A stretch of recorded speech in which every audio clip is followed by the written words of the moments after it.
Où est-ce que Jésus a dit « Je suis Dieu, adorez-moi » ? C'est ce que beaucoup de musulmans vont vous demander, mais c'est une question absurde. On pourrait très bien leur rétorquer « Oui, mais où est-ce que Jésus a dit « Je ne suis pas Dieu, ne m'adorez pas » ?» Ensuite, la parole de Dieu n'a pas à s'exprimer comme on le désire. On ne doit pas dire « Ah il aurait dû dire ça ou ça », c'est un peu bébête. Il faut étudier la Bible dans son contexte et comprendre ce qu'elle nous dit. Ça s'appelle l'exégèse.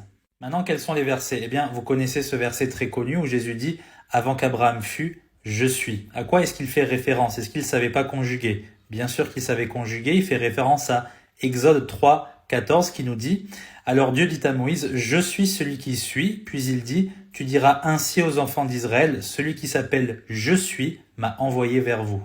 Donc non seulement Jésus déclare être lui-même « Je suis », c'est-à-dire Dieu, mais en plus il explique être antérieur à Abraham, il explique avoir toujours existé. C'est un attribut divin.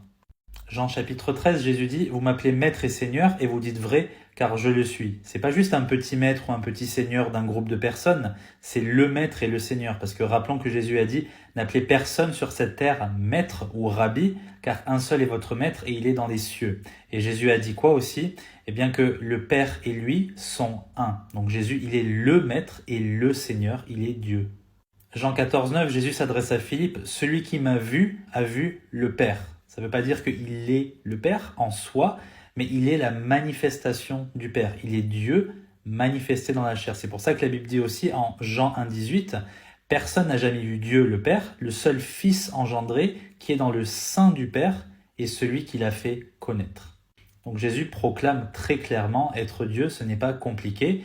On enlève le filtre de l'islam, on croit en ce message et on a la vie éternelle.